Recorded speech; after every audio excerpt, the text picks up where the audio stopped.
He wept, not because he lost something, but because he found something so sacred. It broke his heart.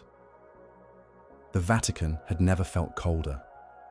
Despite the late spring warmth of Rome, a silence had settled over St. Peter's Square, one that was not born of peace, but of mourning. On April 21st, 2025, the world lost Pope Francis at the age of 88. He died as he had lived, quietly, prayerfully, with compassion at his core. The papal chambers were shuttered. Black banners hung low. The heart of the church beat slower. But behind those holy walls, something extraordinary was unfolding. Just 9 days after the Pope's passing, Cardinal Luis Antonio Tagle, beloved by many, questioned by others, and long considered a possible successor to the papacy, stood before a closed gathering of high-ranking cardinals and Vatican officials and made a stunning, soul-shaking announcement. But to understand the magnitude of his words, we must go back to the heartbreaking discovery that brought him there. 2 days after Pope Francis's death, Cardinal Tagle had been summoned to the papal archives to begin reviewing private notes and correspondence, something typically reserved for the next elected pope. He entered the dimly lit chambers reluctantly, still grieving the loss of the man he called his spiritual father. There, among ordinary paperwork and journals, was a sealed envelope. It was labeled in Francis's own handwriting. To Luis, when the silence becomes unbearable. What lay inside would shake his soul. The envelope contained a letter and a worn, aged relic, a shard of stained glass, wrapped in linen embroidered with a symbol Tagle didn't recognize. The letter revealed that Pope Francis had been secretly investigating what he called the voice in the vault. For over 2 years, he had heard a whisper echoing through the ancient catacombs beneath the Vatican, a whisper that came during midnight prayers. It spoke of an unfinished mission, of a chosen heart still afraid to break. Francis believed it was a divine message, meant not for him, but for Luis Antonio Tagle. Francis had followed the whispers to a hidden chamber beneath the basilica, one that had not been opened in over 5 centuries. Inside was a chapel long forgotten, and in its center stood a broken stained glass window depicting the face of Christ, crying. The shard now in Tagle's hand was the eye of Christ. 9 days later, Tagle stood before the gathered clergy and made his announcement. Brothers, I have seen what Francis saw. I have heard the voice. It is calling us, not to power, but to purify. He revealed the hidden chapel, the messages, and the relic. But more than that, he spoke of a deep spiritual revelation he had experienced after spending a solitary night in the chamber. I saw a church drowning in ritual, but starving in love. I saw myself, elevated, admired, but hollow. I have been called to turn away from the throne I once quietly desired. I cannot seek the papacy. I must seek the people. Gasps filled the room. For many, Tagle had been the favored candidate to become the next pope. His humility, charisma, and deep connection with the global south made him the ideal leader. But he had walked away. He announced instead that he would return to the Philippines and begin a new mission, a global pilgrimage of reconciliation, healing, and spiritual renewal. No title, no power, only presence. As news of his decision spread, many believed Tagle had stepped down out of grief, or perhaps even fear, but what came next proved something far deeper. On the eve of his departure from Rome, an anonymous letter was found in the Pope's old confessional, again addressed to Luis. It contained the true identity of the symbol on the linen.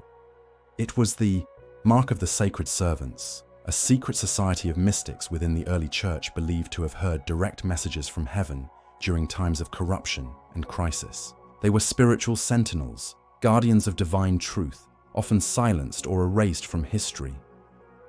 Tagle, the letter revealed, was the first person in centuries believed to carry the same mark, a faint, cross-shaped scar on his palm he had since birth. something he had never understood. Until now. He wasn't stepping down. He was stepping into the role he was born for, not as Pope, but as a prophet. As Cardinal Tagle boarded his flight to Manila, a soft rain fell on the Vatican. Some said it was mourning. Others said it was baptism. In the months to come, stories would spread of people healed through his touch, of villages where he wept with the poor, of mysterious lights seen where he prayed. But he never claimed miracles. He only said this: faith is not built on answers. It is built on the courage to keep listening in the silence. His journey was no longer about titles or traditions. It was about awakening a sleeping church and reminding it of its first love.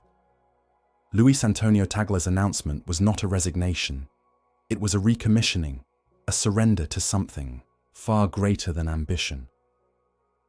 He reminded the world that the church does not live in marble or robes, but in the fragile, radiant hearts of its people. And as whispers once more echo beneath Vatican stone, one thing becomes clear. The voice is not done speaking, and neither is he. Tagle's plane touched down in Manila under an eerie twilight sky, half drenched in golden sun, half shadowed by storm clouds. It felt symbolic. The air was heavy, not with rain, but with expectation. As the wheels hit the tarmac, he felt it. The voice again. You are returning to where it began, but you are not the same. What followed in the coming weeks would stun not just the Philippines, but the world. Tagle's first stop was a forgotten chapel on the outskirts of Taal, a small stone sanctuary damaged during the 2020 eruption and never fully rebuilt. Locals spoke of strange occurrences there, candles lighting on their own, a voice humming old Latin hymns, birds circling above even during typhoons. He entered alone, barefoot. Inside, amid cracked walls and overgrown vines, he found a small boy, no older than 7, kneeling before the broken altar. His eyes were closed. His lips moved in prayer. Tagle approached him gently. "Are you alone?" he asked. The boy opened his eyes. They were ancient. "I've been waiting for you," the child said. "They sent me to help you find the 7 echoes." The term struck Tagle like thunder. He'd read about it, once, in a banned theological manuscript hidden in the Vatican's black archives. The 7 echoes were believed to be 7 spiritual resonances scattered across the world, each one connected to an ancient divine message meant to awaken the church during its darkest hour. Pope Francis had hinted at them in cryptic journal entries, but he had never found even one. The boy, who called himself Isaac, led Tagle north to the Angat Dam. There, buried beneath the reservoir, was the ruin of a 16th century Jesuit monastery long thought lost to floods and war. But when Tagle and Isaac arrived, the waters parted, literally. Witnesses claimed a gust of wind tore across the lake, leaving a narrow corridor of dry ground reaching toward a moss-covered stone arch. Inside, Tagle found the flame of Angat, an unburning torch still lit after 400 years. In front of it, the names of the first Filipino martyrs had been etched in blood-red ink, unchanged by time. As he touched the flame, Tagle heard a voice not in his ear, but in his soul. They died believing. Will you live believing? He wept.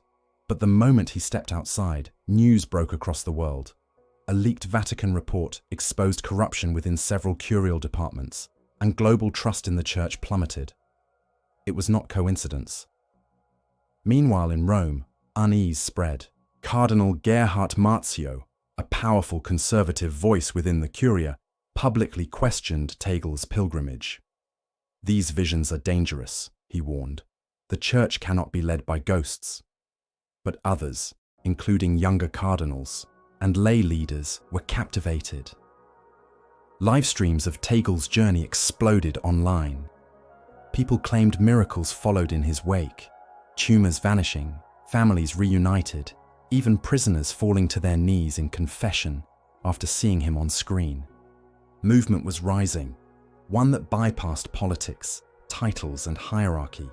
It was raw faith, awake faith, and it terrified the powerful. As Tagle and Isaac prepared to search for the second echo, rumored to lie somewhere beneath the collapsed churches of Bohol, a trusted companion from Rome, Monsignor Elia Bianchi, arrived under the guise of support. But he carried with him a relic stolen from the Vatican crypts, a black ring once worn by a pope, known only in whispers, Pope Lucidus, who had been excommunicated posthumously for practicing dark forms of mysticism. Bianchi had been seduced by another voice, a false echo, and he had orders. If he awakens the seven, it will undo everything we've built. Tagle now knows the journey is not just spiritual, it is cosmic warfare, a battle between sacred memory and manufactured power. The seven echoes are not just locations, they are trials. Each one will test a virtue, compassion, obedience, faith, mercy, courage, sacrifice, truth, and they are guarded, not by men, but by spiritual sentinels known in early church texts as the custodes vocis, keepers of the voice. The boy, Isaac, is one of them, but even he fears the last echo. It lies not in the world, but in you. As the story spreads, more join the pilgrimage. Healers, skeptics, former priests, even atheists, drawn by the mystery and light surrounding Tagle's path. Each person is changed, some healed, others undone. Rome sends envoys to stop him. Propaganda swells, but the crowds only grow. And somewhere, beneath a ruined seminary in Bohol, a bell tolls, one that has not rung since the Spanish era. A sign, a warning, an invitation. Sometimes God doesn't send thunder to change the world. He sends a man willing to walk into silence and wait.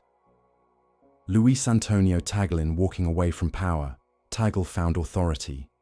In the heartbreak of discovery, he found divine destiny. And in the voices buried beneath stone and fear, he found truth waiting to be heard.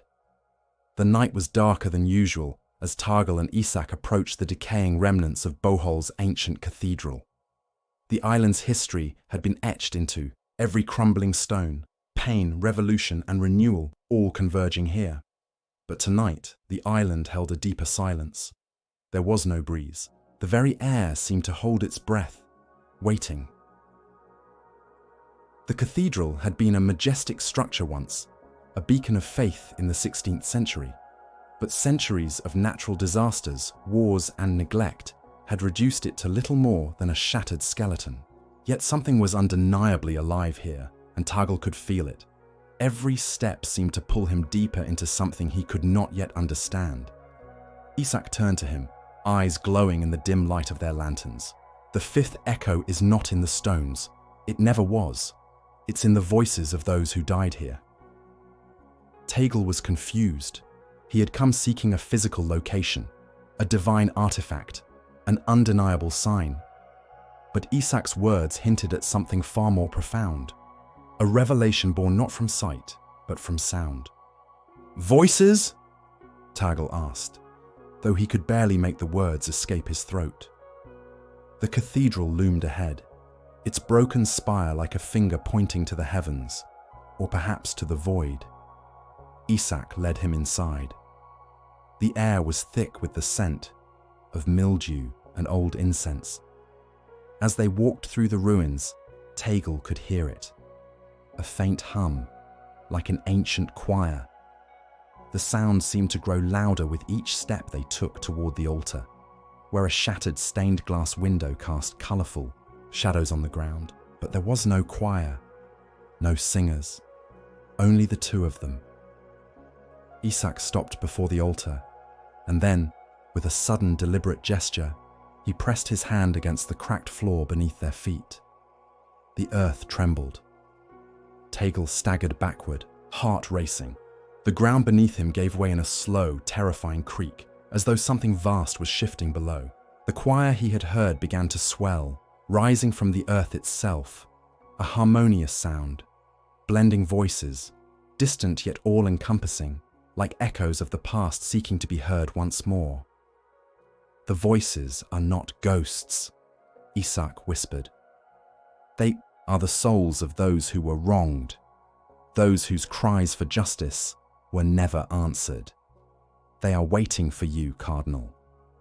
Suddenly, the floor cracked open, revealing a hidden chamber below. The choir's humming became almost unbearable, vibrating through Tagle's bones. The chamber was small, hidden from the world for centuries, a relic of a time long forgotten.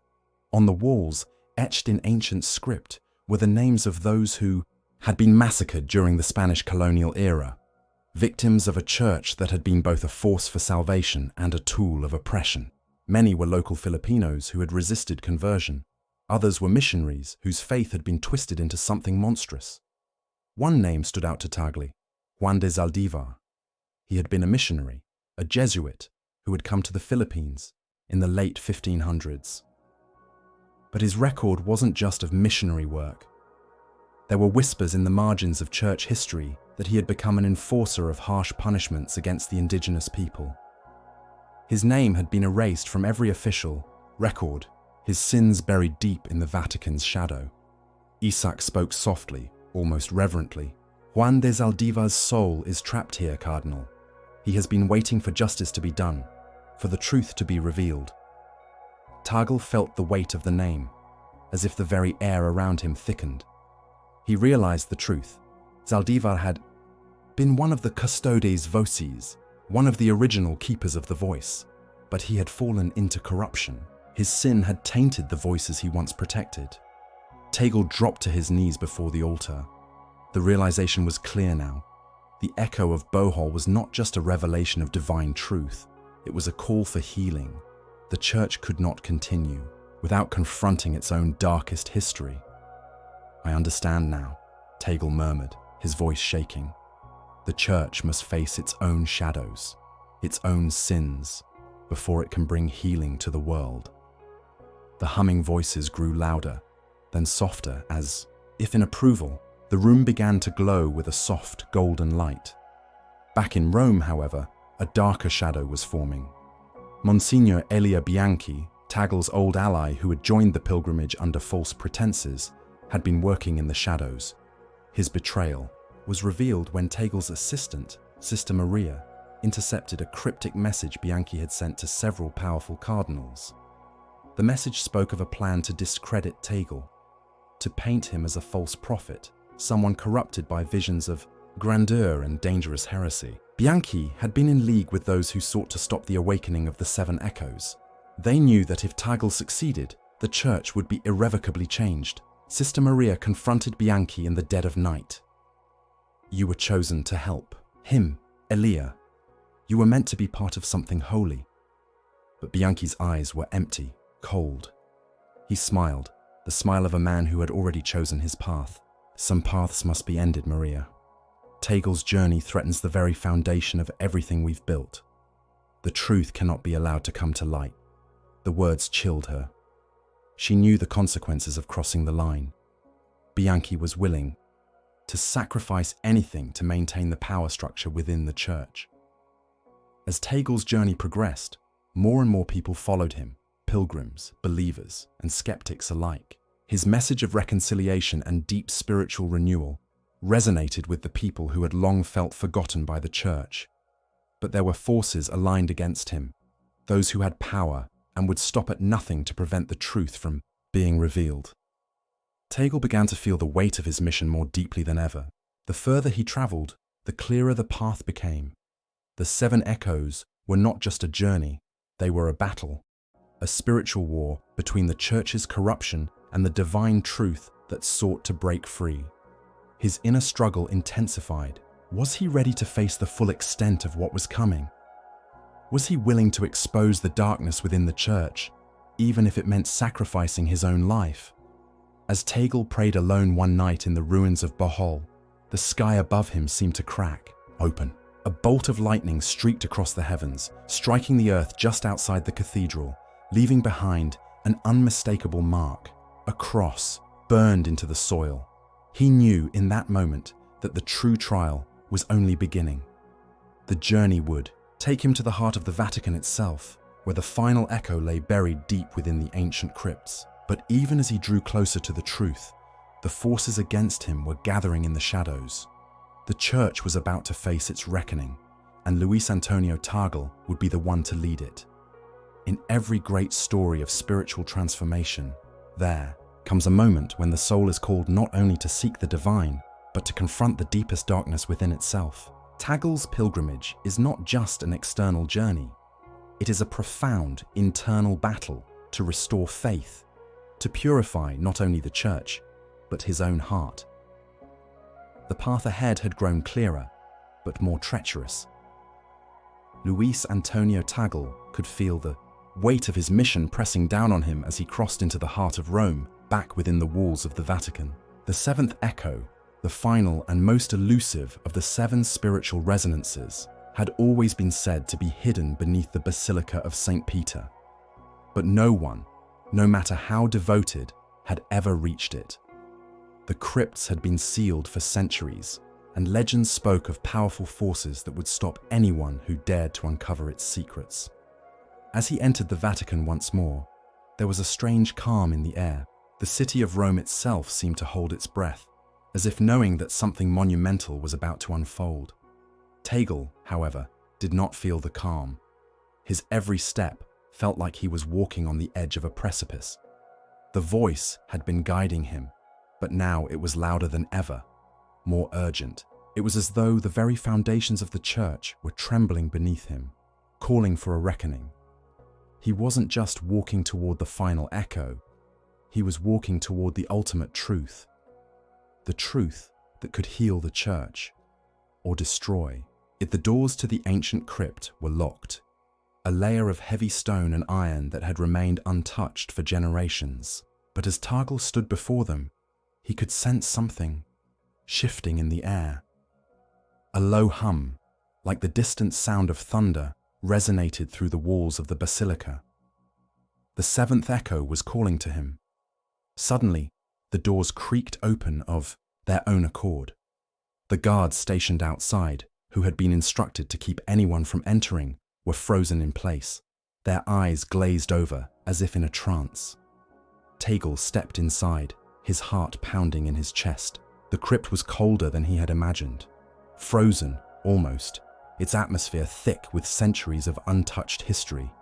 And yet, there was something else here, something alive. As he moved deeper, the voice became overwhelming, filling his mind, his body, his very soul. Luis, this is the last step, the last truth. He reached a stone altar, illuminated by a single shaft of light that pierced through the stone ceiling, casting a golden glow over the room. There, resting on the altar, was an ancient book, its pages yellowed and delicate with age. But this was no ordinary book. It was the Codex Veritas, the legendary manuscript that had been lost to time. A book said to contain the original writings of the early Church, the teachings of Christ that had been buried, hidden from the public for centuries. Writings that spoke of a Church in its purest form, without corruption, without greed, without the abuses of power. This was the truth that could either save or destroy the very foundation of Christianity. Tagle reached out with trembling hands and opened the book. The moment his fingers touched the pages, a wave of visions flooded his mind. Visions of Christ, yes, but also of the hidden truths the Vatican had concealed for centuries. The violent suppression of heresies, the eradication of true teachings, the manipulation of faith for political gain. But there was more. There was a vision of Pope Francis standing before him in a garden, holding a golden chalice filled with water. Francis spoke, not with words, but with pure understanding. The truth, Luis, is not just about what has been hidden, it is about what can be redeemed. The Church is not a building or an institution. It is the body of Christ, a living, breathing entity in constant need of renewal. Your journey is not to condemn, it is to heal. Tagle's heart raced as the book opened to its final page. But what he saw next stunned him to his core. The name of Monsignor Elia Bianchi, his once trusted ally, was written there, etched in dark ink. It was no coincidence. Bianchi had been a key figure in the greatest betrayal the Church had ever known. The book revealed that Bianchi was not simply an ally of those who sought to stop Tagle's pilgrimage. He was the very architect of the Church's most deeply buried secret. Bianchi had orchestrated the creation of the false narrative that had caused the collapse of the Church's early mission in the Philippines, the very oppression that had sparked the ancient voices in Bohol, the lost souls who had been silenced for centuries. Bianchi's role was far greater than Tagle had imagined. He wasn't just a disillusioned cleric. He was part of an ancient bloodline, a secret family with ties to the original Custodes Vocis, the very keepers of the voice who had twisted the divine mission of the Church for their own gain. And as Tagle's mind processed the truth, the voice spoke again, not in words, but in a vision of a dark figure in the distance, Bianchi himself. The final betrayal was upon him. You were never meant to find the echoes, Luis. You were meant to serve the hidden order. But you have chosen the path of truth, and that path leads to your death. Tagle's blood ran cold. The very man he had trusted had been using him all along to fulfill his own hidden agenda. The seventh echo wasn't just a revelation of truth, it was a trap. Bianchi had orchestrated this entire pilgrimage to bring Tagle into the heart of Rome and make him a pawn in a game far older, far darker than anything Tagle had ever imagined. Before Tagle could fully comprehend the magnitude of the betrayal, the ground beneath him shattered. The crypts trembled, and the walls of the Vatican began to quake. A dark storm gathered outside, swirling in unnatural fury. Bianchi emerged from the shadows, his face no longer the friendly priest Tagle had known. His eyes were cold and empty, his soul consumed by the very darkness he had helped create. You see, Luis, Bianchi sneered, the truth was never meant for you. It was meant for those who control it, those who rule in the shadows, the ones who can make or break kings, popes, and empires. But as he stepped forward, something unexpected happened. The relic in Tagle's hand, the shard of stained glass from the hidden chapel, began to glow. A brilliant light radiated from it, blinding Bianchi. The true power of the seven echoes wasn't in revealing hidden knowledge. It was in awakening the soul to the truth, to divine love, and to the light of Christ that no darkness could extinguish. Tagle raised the relic high, and in that moment, a crackling thunder erupted through the crypt, shaking the very foundations of the Vatican. The light of the relic pierced the darkness, enveloping Bianchi in a blinding radiance. Bianchi screamed in agony, his body writhing as though the very forces of hell were tearing him apart. And then, with a final, devastating roar, the darkness consumed him, leaving only ashes in his wake. Tagle, overwhelmed by the sheer intensity of what had just transpired, collapsed to his knees. His heart was heavy, but his spirit was free. The journey had not been just about exposing the Church's sins, it had been about transforming them. In the aftermath, the Vatican was in chaos. The news of the battle beneath St. Peter's Basilica spread like wildfire. The public, already skeptical of the Church's leadership, saw the truth revealed in ways they could never have imagined. But for Luis Antonio Tagle, the battle was far from over. He had not only uncovered the corruption of the Church, but he had cleansed it. The seven echoes had not been a path to power, but a spiritual rebirth, a new beginning for the Church. The world would never be the same. The light of the seventh echo had not only redeemed the Church, it had transformed the very fabric of humanity's understanding of faith. The hidden truths, once buried deep within stone and silence, had broken free. And from the ashes of betrayal, a new hope had emerged. As Tagle stood at the altar of St. Peter's Basilica, he looked out over the sea of people who had gathered. to witness the birth of a new era. The storm had passed, the darkness had been vanquished, and the light that emerged from the crypt now illuminated the path forward. The journey of the 7 echoes had ended, but its message would echo for eternity, and in the hearts of millions a new church was born.